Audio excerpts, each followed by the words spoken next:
Servus, Glück auf und herzlich willkommen zu einer weiteren FC Bayern Reaction. Leute, diesmal zum Pressetalk vor Union Berlin am 10. Bundesligaspieltag.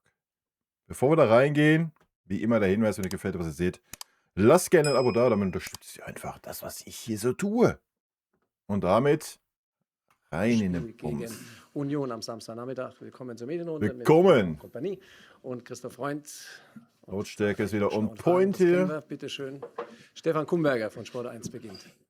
Guten Morgen. Frage an den Trainer Vincent. Joshua Kimmich hat nach dem Spiel in Paris gesagt, er wäre sehr traurig, wenn er in Berlin nicht spielen dürfte. Wie sieht es grundsätzlich mit der Fitness aus der Mannschaft? Wer fehlt, Er wer soll ist einfach dabei? auch mal die Und Goschen halten, werden Alter. Sie den Wunsch von Joshua Kimmich erfüllen, dass er spielen darf? Das sehen wir morgen. Aber es ist natürlich immer lustig von meiner Seite, muss ich auch meine Seite manchmal verstehen. Es kommt immer die Frage, wann machen die Pause? Und wenn die mal Pause bekommen, dann kommt die Frage, warum machen die Pause? Ja, Also es ist so. nicht immer so leicht, diese Frage. Nein, also ich glaube, was wichtig ist, wir schauen immer nach Signalen. Also wenn wir viele Spiele haben, dann verstehen wir natürlich, dass das Risiko erhöht, wenn wir Signale bekommen von einem Spieler, dass er sich vielleicht nicht so wohl fühlt oder vielleicht irgendwo Schmerzen hat.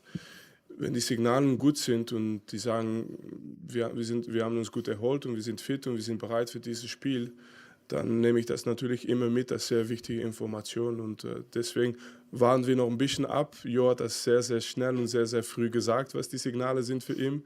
Aber die meisten Spieler, die warten dann noch bis heute und sogar manchmal morgen früh.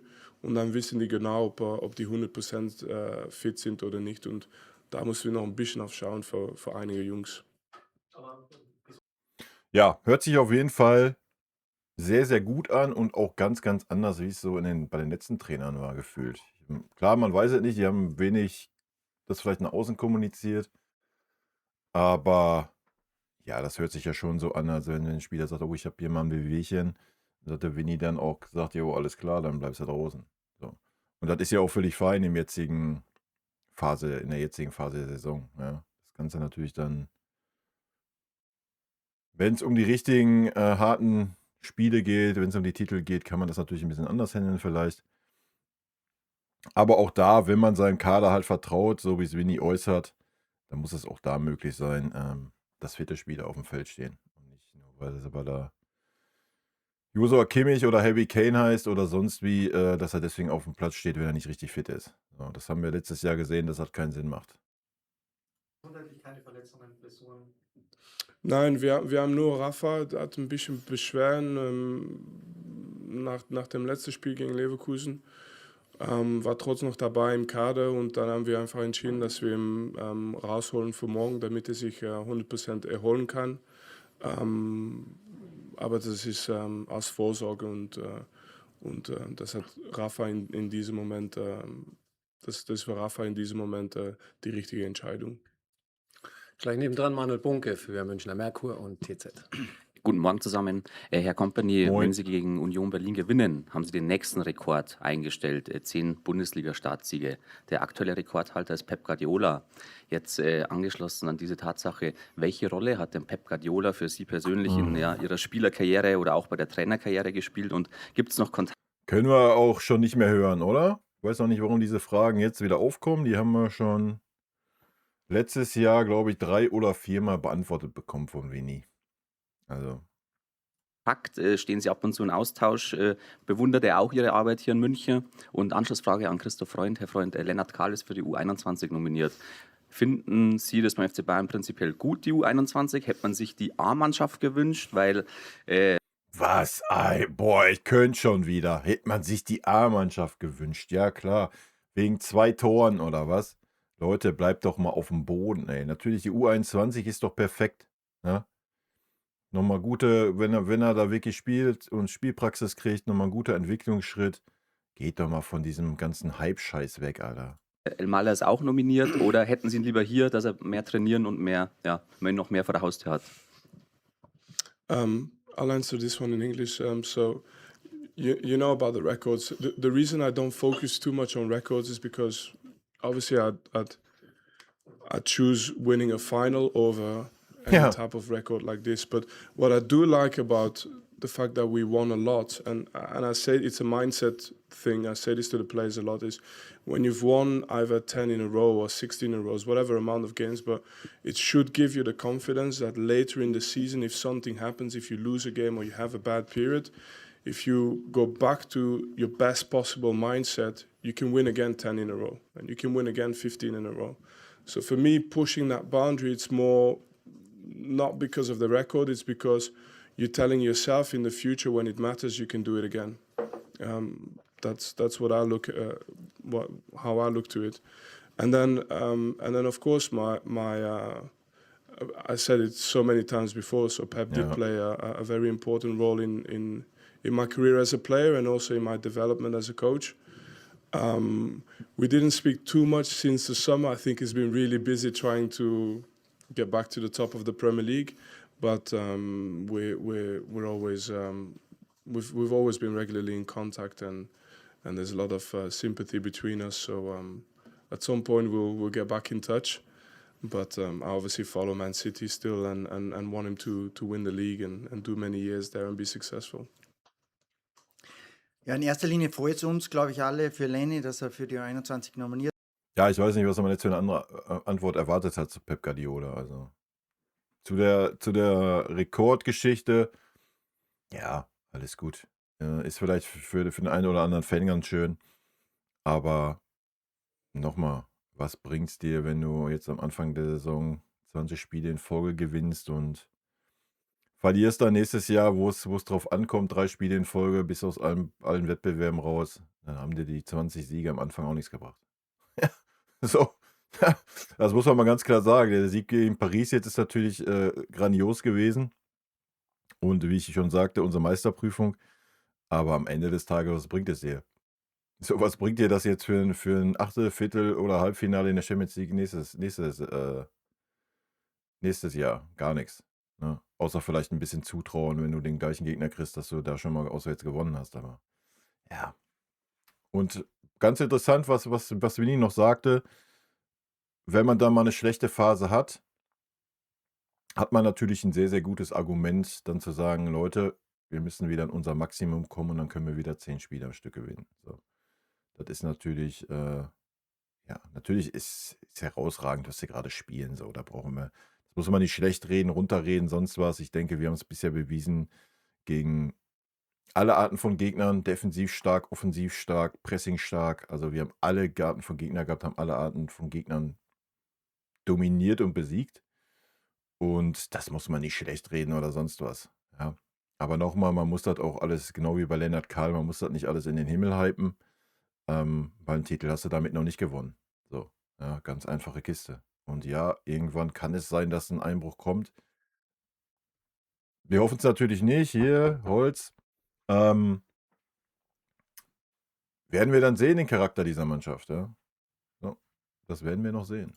wurde. Er ist ja 17 Jahre alt, das ist ja sehr jung, aber das ist einfach eine Bestätigung für die letzten Monate. Es wurde ihm auch hier nichts geschenkt, also er hat sich das einfach verdient, seine Einsätze. Und er hat es dann auch immer wieder wahr. Gezeigt am Platz, dass er einfach Also das ist wohl das, was man als allererstes festhalten kann. Ich glaube, Jugendspielern wird bei uns nichts geschenkt. Aber so gar nichts. Ja? Du musst dir dann schon deine Minuten, die du kriegst, musst du dir schon hart verdienen bei uns. Ja. schon sehr reif ist, schon sehr weit ist. Von dem her sind wir happy, dass er dabei ist und auch dort hoffentlich Spielminuten wieder sammelt, weil das ist das Wichtigste. Ja. Von dem her ist es besser, er ist dort dabei, weil bei uns sind ja wenige Spieler nur hier, also da ist kein normales Training in dieser Zeit immer so möglich. Von dem her ist das eine sehr, sehr gute Geschichte und ja, er ist 17 Jahre. Und es ist natürlich auch besser, wenn er mal bei so einer U21 erstmal ist, da mal reinschnuppert und da vielleicht halt auch Spielzeit bekommt, wie bei der A-Nationalelf zu sein und dann wie beim FC Bayern mal für 10 Minuten in der Schlussphase reinzukommen. Ja. Die Chance ist natürlich viel, viel höher, dass er bei der U21 Spielzeit bekommt. Ich glaube, U21 ist schon ein sehr, sehr großer Schritt. Ja, genau. Und wir vergleichen ihn auch nicht mit anderen Spielern. Top. Dann ist Klaus Bergmann für die DPA an der Reihe, bitte. Fertig. Aber gut, ich meine, Christoph Freund, wenn jemand für Spielerentwicklung steht, dann ist es Christoph Freund und ich glaube, das ist auch schon ein guter Faktor, dass man Eberl und Freund da hat und Die wissen schon, wie man Spieler entwickelt. Ja, der Rest hängt vom Spieler ab und natürlich vom Trainerteam. Schreiben. Herr Kompany, PSG und dann jetzt Union Berlin, das klingt erstmal wie ein Riesenunterschied. Sie hatten jetzt dieses Highlight-Spiel. Wie gehen Sie es an? Was sagen Sie der Mannschaft, wie sie es machen soll? Und die Berliner werden ja die Eisernen genannt. Ihre Mannschaft hat auch gezeigt, dass sie eisern ist. Also reicht die Kraft nochmal? Ja, das ist, man muss mental die Knopf total umdrehen, sofort. Und das war mich einige Minuten nach dem Spiel gegen PSG auch sofort wieder klar. Also wir haben in dieses Spiel gegen PSG, komischerweise können wir eigentlich auch ein paar Sachen mitnehmen, weil wir haben am Ende auch viel wegverteidigt und wir haben auch andere Sachen Gekämpft, gezeigt, ja. als nur das, was die Leute gesehen haben in der ersten Halbzeit. Aber wir waren letzte Woche auch in Köln, auswärts im Pokal und diese Mentalität muss man wieder bringen zu diesem Spiel und es wird nicht leicht, es wird nicht einfach, es wird ein Kampf und es wird nicht nur gehen um Ballbesitz oder gutes Pressing, es wird auch sehr, sehr viel, sehr, sehr oft gehen um Standardsituationen und alles dazwischen, Zweikämpfe, zweite Bälle und dieses Momentum wegholen vom Gegner. Und deswegen, aber natürlich, wir haben letzte Saison unentschieden gespielt. Das heißt, dass ich auch nicht zu viel die Jungs erklären brauche, dass es kein einfaches Spiel wird, weil wir haben letzte Saison nicht gewonnen da. Und das wollen wir natürlich dieses Jahr ändern. Dann ist Florian Plettenberg für Sky an der Reihe. Danke. Hallo. Ja. Können Sie noch mal was zur Heimstärke von Union Berlin sagen? Nur eine Niederlage in der Wuhlheide. Was zeichnet Union daheim aus? Christoph, eine Frage an Sie. Macht sich mittlerweile so eine Art Schwur breit in der Führung im Verein, dass man sagt, Mensch, erstes Drittel ist rum, vielleicht marschieren wir da unbesiegt durch, schaffen das Triple, gibt so diese ersten Gedanken, die ersten... Ja, nein, gibt es natürlich nicht. Das wäre ja völlig fahrlässig und völlig naiv. Ja, ich habe es ja gerade schon ausgeführt. Ey, Hut ab, alle Hüte, die man ziehen kann. Wir haben eine sportliche Entwicklung, die ist grandios. Nochmal, was bringen dir jetzt 20 Siege oder was weiß ich was, wenn die überhaupt kommen sollten? Was bringen dir die fürs Achtelfinale oder für das nächste Pokalspiel? Was mit Sicherheit auch nicht einfach wird, ja, bei Union wieder. Ja, wir reden gerade von der Heimstärke, Pokal und so weiter. Was bringt dir diese Serie? Die bringt dir gar nichts. Ja, also, und nochmal, also, ey, wir können alle träumen, ihr könnt alle träumen, aber irgendwie vom Triple zu träumen. Also die Champions League zu gewinnen, da gehört einfach so viel zu. Ja, natürlich diese sportliche Form, die wir gerade haben, gehört dazu. Aber das heißt auch, dass du diese nächstes Jahr haben musst. Ja, so.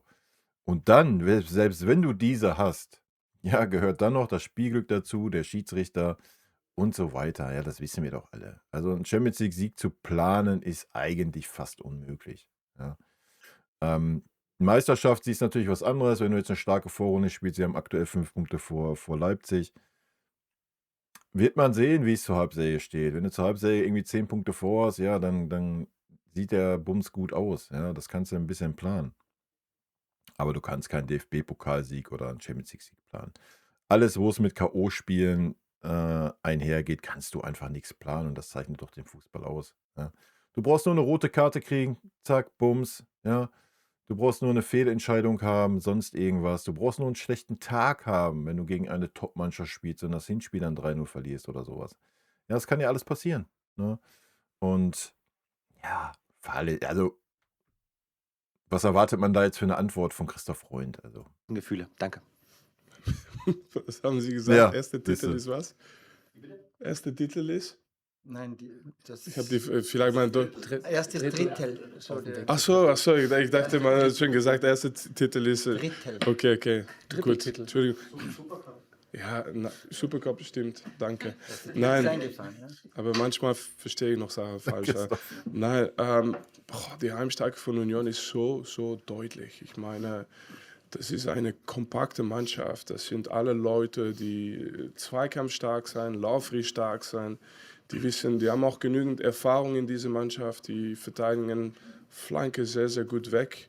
Machen auch sofort wieder Druck auf den Ball. Ich habe das schon ein bisschen ähnlich gesagt, wenn wir gegen Köln gespielt haben. Aber, weil die ein bisschen ähnliche Stärken haben in dieses Kollektive, aber auch einfach sehr, sehr mutig, aber trotzdem kompakt zusammen verteidigen. Und dann gibt es natürlich diese Spieler vorne, die glaube in ihre Momente, die haben sehr, sehr viele Tore gemacht, wo man sagt, eigentlich kann man nicht wirklich aus dieser Position schießen oder kann keine Chance entstehen von diesem Moment. Und es geht irgendwie von 30 Meter rein sofort. Und das nimmst du natürlich auch mit. Das ist so ein Mannschaftsmomentum, die entsteht, wenn die Jungs dieses Selbstglauben haben. Und das haben die.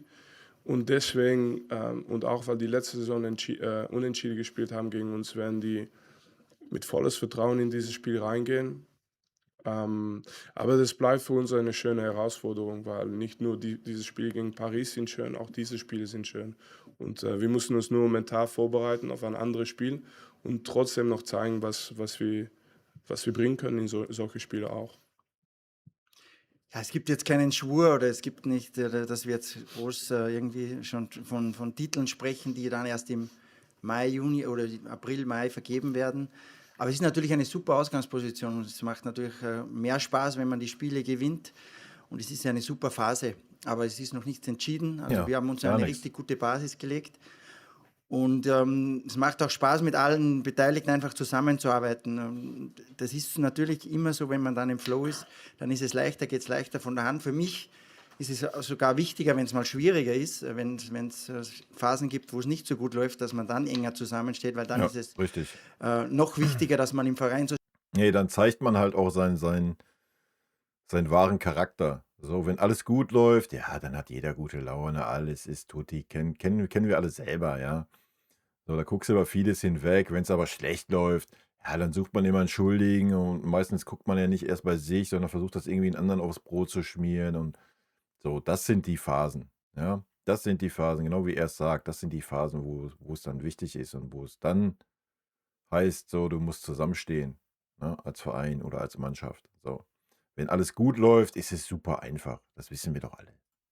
zusammensteht, die handelnden Personen Genau. richtig zusammenarbeiten und das nicht anders ist, als wenn man erfolgreich ist. Es geht leichter, wenn es Genau. erfolgreich ist. Es ist für alle einfacher, aber das haben wir Ja. uns auch erarbeitet. Es war auch ein Sommer, wo es nicht so einfach war, wo wir viele Themen hatten, aber da sind wir zusammengestanden. Wir haben dann viele richtige Entscheidungen getroffen und jetzt ist es natürlich eine schöne Phase. Und wir hoffen, dass wir so weitergehen können, aber es ist keine Selbstverständlichkeit. Hoffen wir auch. Und von dem her gibt es viel zu tun die nächsten Monate, aber wir haben natürlich ein gutes Gefühl und eine positive Stimmung, eine super Energie im gesamten Verein. Dann in Reihe 1 hier vorne, bitte. Marius Epp von Absolut Fußball. Hallo, Frage an Herrn Freund. Real Madrid soll Interesse an Dayot Upamecano haben, der FC Bayern wiederum an Ibrahima Konaté. Können Sie diese Dinge so ein bisschen für uns einordnen? Wie weit ist man mit Upamecano und inwiefern sondiert man einen Markt schon in der Innenverteidigung?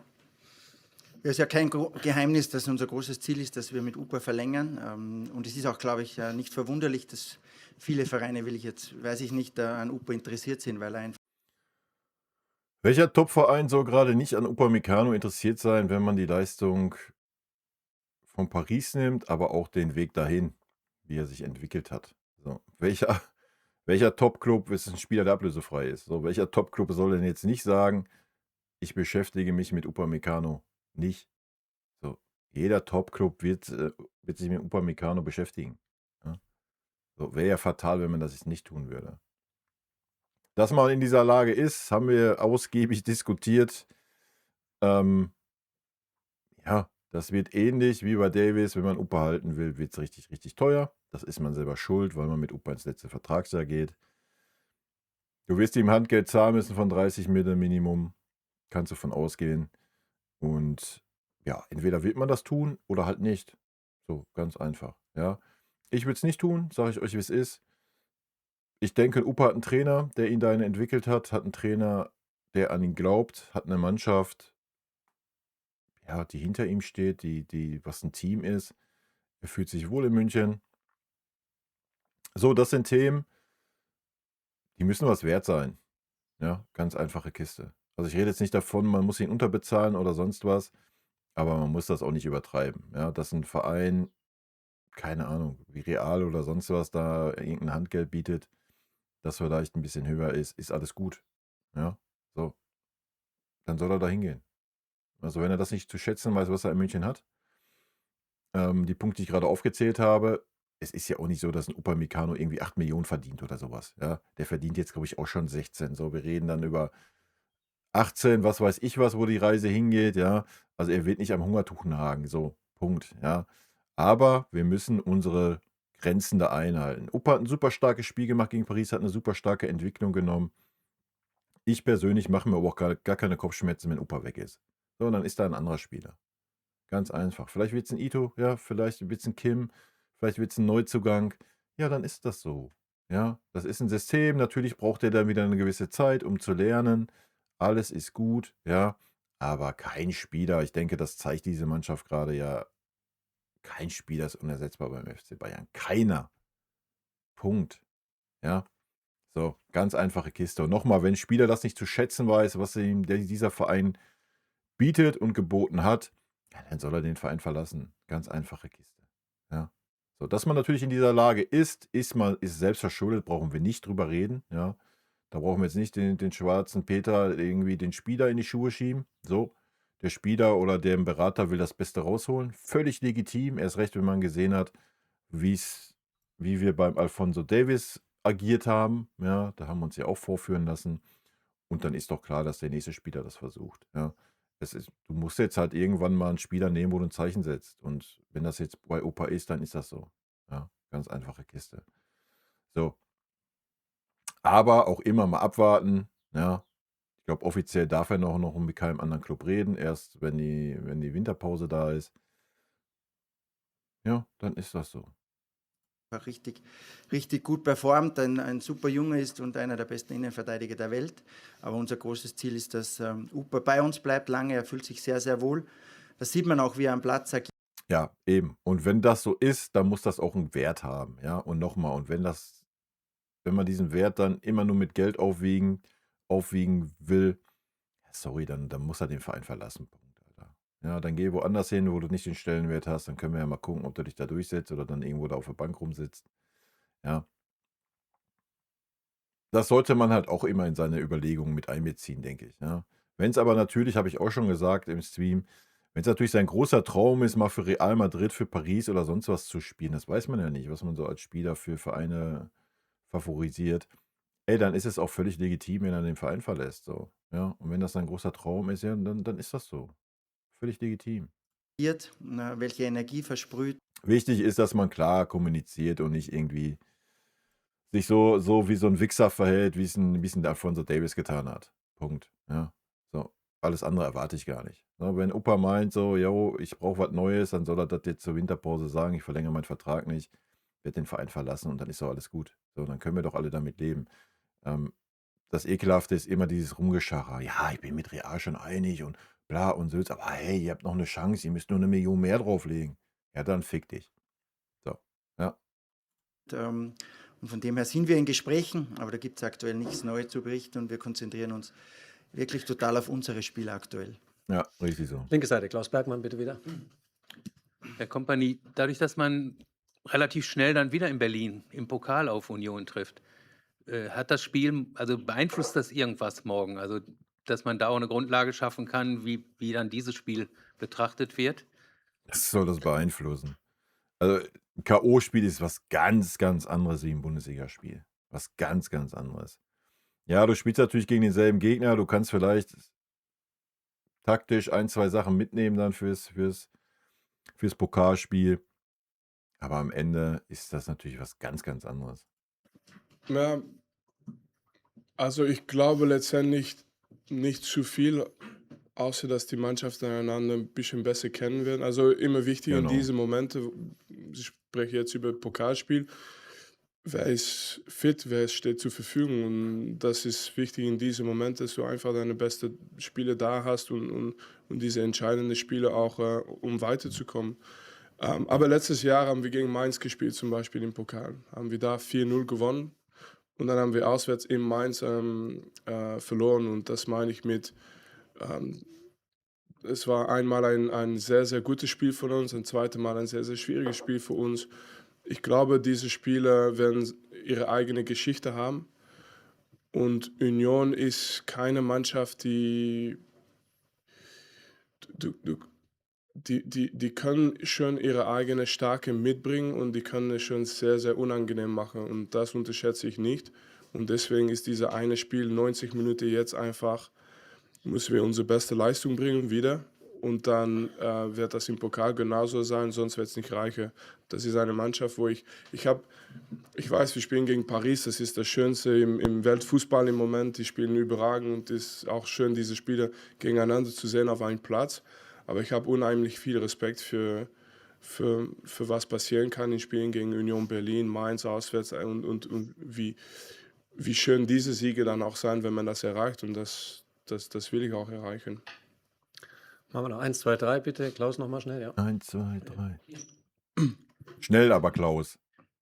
Wir haben so viel geredet im gesamten Saisonverlauf über die Größe des Kaders. Und jetzt hat auch Joshua Kimmich am Ihr habt alle darüber geredet. Meine Wenigkeit nicht. Meine Wenigkeit hat von Anfang an gesagt, dass dieser Kader vollkommen ausreicht. Dienstag in Paris gesagt, er hätte das vor der Saison nicht gesagt, aber dieser im Moment kleine Kader hätte auch Vorteile, weil das hätte die Gruppe noch mehr zusammengeschweißt. Jeder kennt seine Rolle, jeder kommt zu seinen Einsätzen. Wie sehen Sie das denn jetzt? Ja, große Kader, kleine Kader und dann natürlich Pause, keine Pause bekommen. Das sind alle von diesen Fragen.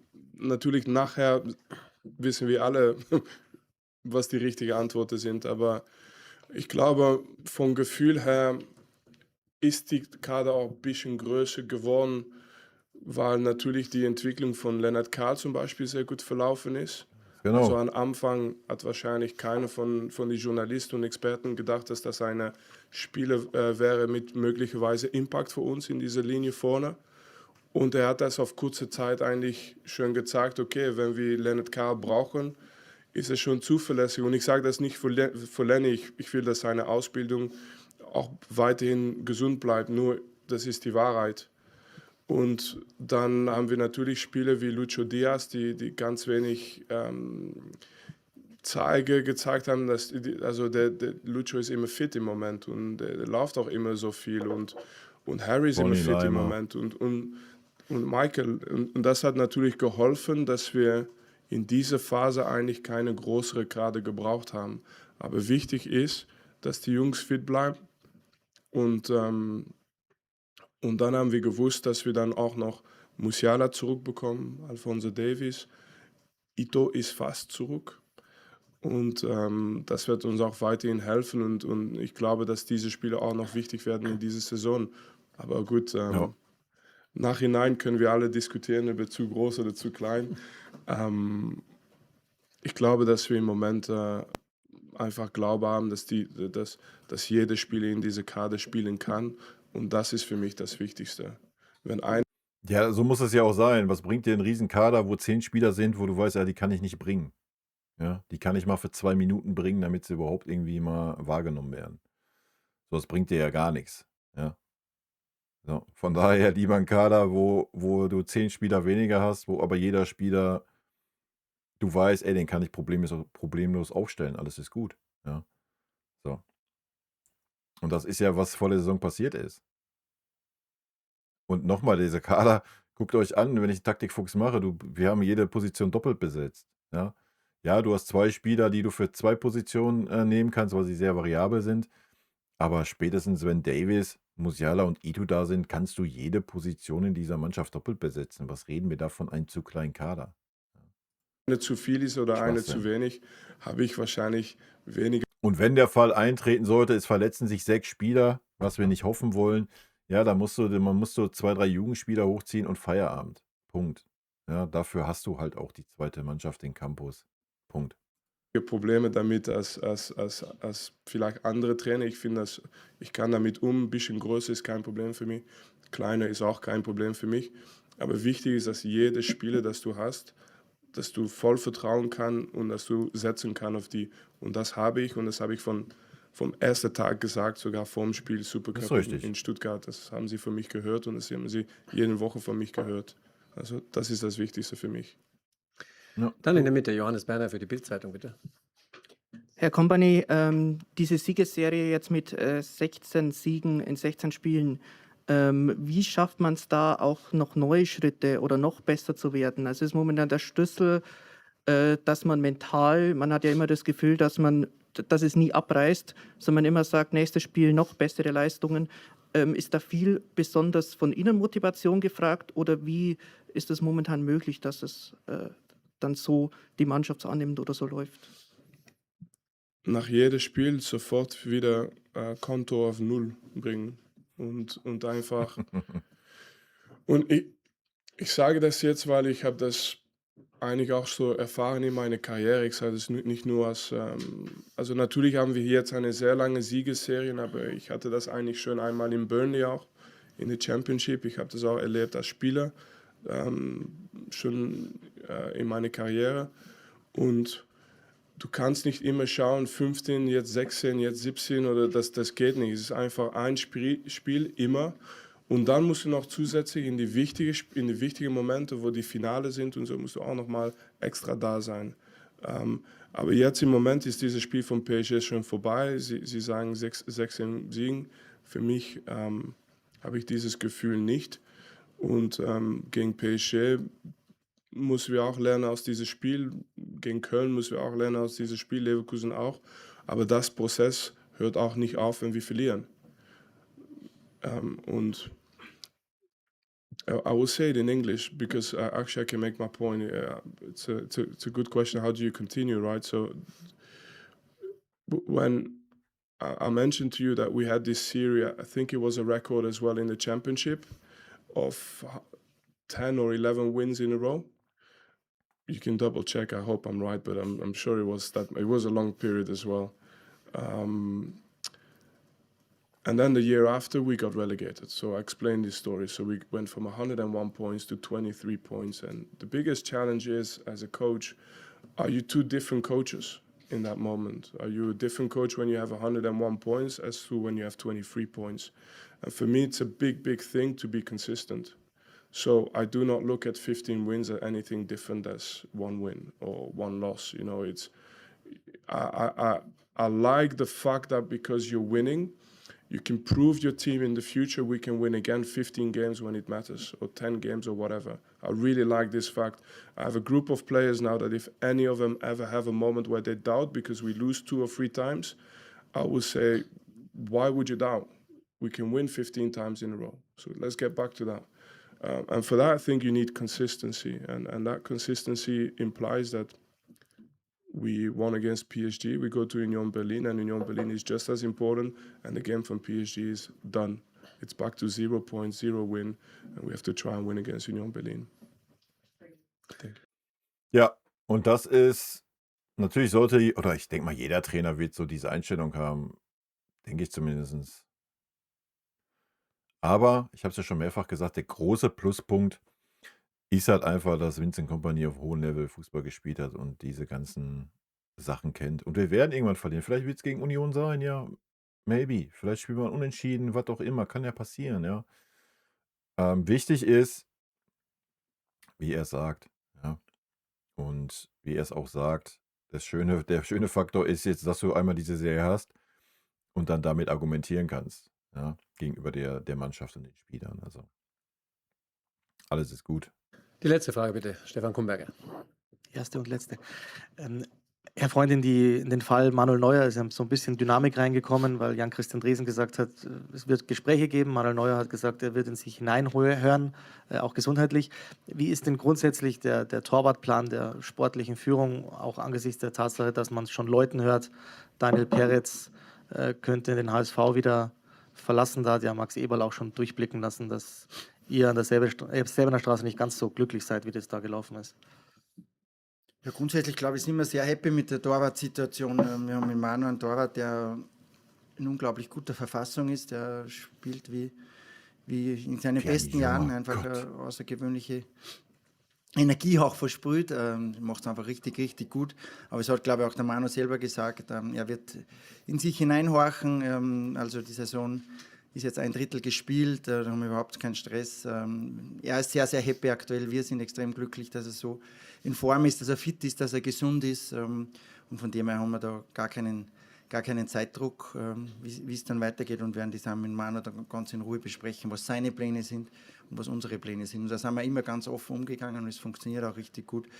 Wenn der Jonas im Tor gestanden ist, jetzt immer, hat er es richtig, richtig gut gemacht. Das ist ein junger, hochtalentierter Torwart, habe ich schon mal gesagt, der extrem profitiert, gerade von dieser Situation mit Manu, mit Ulle hier und auch von dieser Qualität im Training. Und dann haben wir noch Torhüter, die uns gehören, die verliehen sind. Beim Perez ist die Situation aktuell natürlich nicht ganz zufriedenstellend. Es war natürlich das Ziel, dass er nach Hamburg verliehen wird und dass er im Tor steht. Das ist aktuell nicht so, aber es gibt es auch so Phasen oder Situationen. Und da werden wir sehen, was die nächsten Wochen bringen. Und wir sind natürlich mit ihm und auch mit seinem Management im Austausch, ob es da Möglichkeiten gibt, um die Situation zu verbessern oder ob sie sich in Hamburg verbessert, werden wir sehen. Aber da ist noch ein bisschen Zeit jetzt bis zur Wintertransferperiode. Vielen Dank, dann haben wir es. Sehen wir uns in Berlin. Dann haben wir es. Servus. Jo, genau. Abonniert nochmal, Leute. Ist ja wohl eine Frechheit, dass hier nicht alle Leute, die hier zugucken, meinen Kanal abonniert haben. Also wirklich. Schämt euch. Frechheit. Leute, rot-weiße Grüße gehen raus. Habt ein schönes Wochenende. Hoffentlich auf ein gutes Spiel. Hoffentlich hält die Serie. Ich sehe es wie Winnie. Wird kein einfaches Spiel. Und im Taktikfuchs gehen wir da ein bisschen drauf ein. Haut rein. Tschüssi. Vielen lieben Dank für euren Support hier auf dem Kanal. Und in diesem Sinne, gute Freunde kann niemand trennen. Gute Freunde sind hier allein, weil sie eines sind.